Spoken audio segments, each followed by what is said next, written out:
최근 캐나다 통계청은 주택 소유와 부모 재산의 연관관계를 밝혀주는 흥미로운 조사 결과를 발표했습니다. 부모 찬스와 관련하여 통계청은 1990년대에 태어난 성인 자녀들의 주택 소유율을 알아보기 위해 세금 데이터를 추적했습니다. 이 조사에 따르면 집을 보유하고 있는 부모를 가진 자녀가 집을 가질 확률이 그렇지 않은 경우보다 2배 이상 증가했습니다. 부모가 한 채 이상의 주택을 소유한 청년의 경우 5명 중 1명인 17.4%가 주택 소유자인 반면 무주택 부모의 자녀는 이 비율이 절반 이하인 8.1%로 떨어졌습니다. 1990년에 태어난 캐나다인 중 약 3명 중 1명인 33%가 주택 소유자였습니다. 조사 대상 평균 나이는 31세였습니다. 그런데 불과 4년 뒤에 태어난 사람들의 주택 소유 비율은 절반 이하, 즉 15.4%로 낮아져 있었습니다. 자녀들이 처음으로 집을 구매할 때 부모가 도와주는 비율도 마찬가지였습니다. 캐나다 통계청은 2015년부터 2021년 사이 집을 처음 마련한 최초 구매자에 관해 조사한 CIBC 연구를 인용했습니다. 이 기간 동안 집을 살 때 부모의 도움을 받은 최초 구매자의 비율은 40% 증가하여 28%나 되었습니다. 이와 함께 부모가 자녀가 집을 사도록 보태주는 금액 평균도 60% 증가해 $80,000에 이르렀습니다. 밴쿠버 선의 컬럼니스트 더글라스 토드는 집 소유의 대물림과 그에 따른 불평등은 19세기 영국 빅토리아 시대의 상속 문화와 유사하다는 분석을 내놓고 있습니다. 빅토리아 여왕이 통치한 1837년부터 1901년 사이 영국은 산업화로 농촌 인구가 도시로 대거 유입되어 대도시엔 무주택자와 가난한 사람들이 넘쳐났습니다. 찰스 디킨스가 소설로 묘사한 것처럼 열악한 주거시설로 런던 거리엔 홈리스와 실업자 그리고 소매치기, 고아, 매춘부들이 넘쳐났습니다. 이 때문에 빅토리아 시대에 무려 150만 명이 영국을 떠나 미국과 캐나다, 호주로 이민을 떠났습니다. 더글라스 토드는 부모 찬스가 복합되어 흑수저나 이민자가 내 집 마련을 하고 자수성가하는 것이 복권 당첨 확률과 비슷한 확률을 갖는 시스템으로 가고 있다고 비판합니다. 캐나다는 국가 생존을 위해 기회를 약속하며 이민을 유혹하고 있는데 정작 이민자들이 몸서리치게 만든 본국의 대물림 문화가 캐나다에서도 마찬가지라고 느끼면 절망하게 된다는 것입니다. 캐나다 젊은이들은 이런 부의 대물림에 대해 분노하고 있습니다.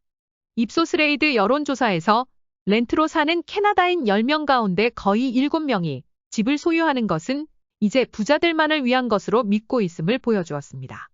플로리어 여론조사에서도 마찬가지입니다.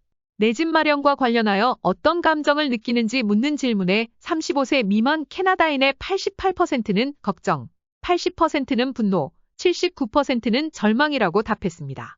또한 최근 아바카스 여론조사에 따르면 젊은이들의 61%가 이 주택 위기로 정신건강에 나쁜 영향을 받고 있다고 응답했습니다. 한국과 마찬가지로 캐나다에서 월급을 아끼고 모아 집을 사기 어려워졌다는 이야기가 하루 이틀 된 것은 아니지만 이제 캐나다의 집값은 평범한 월급쟁이는 엄두조차 내기 힘든 수준이 됐습니다. 반면 이미 자산을 소유한 사람은 부동산 가격 상승에 따라 더 큰 자산을 소유하게 되고 이렇게 쌓인 자산이 자식 세대로 이전되면서 빈부격차가 심해지는 현상이 뚜렷해지고 있습니다. 이와 관련하여 한 월스트리트 경제학자가 베이비부머 세대를 비난하라고 말한 것이 눈길을 끕니다. 전미 부동산 중개인 협회의 새로운 보고서에 따르면 미국의 베이비부머들이 현금을 많이 갖고 있어 주택 구매에 큰손 역할을 하고 있는 것으로 나타났습니다. 이들 노년층들은 더 많은 매도자들이 집을 싸게 내어놓고 있어 인컴 프라프티 구입에 나서고 다음에 가격이 오를 때 더 많은 부를 쌓을 수 있는 좋은 위치에 놓이게 됩니다. 특히 주식과 현금이 풍부한 베이비부머 세대는 모기지금리의 급격한 상승세에 덜 민감합니다.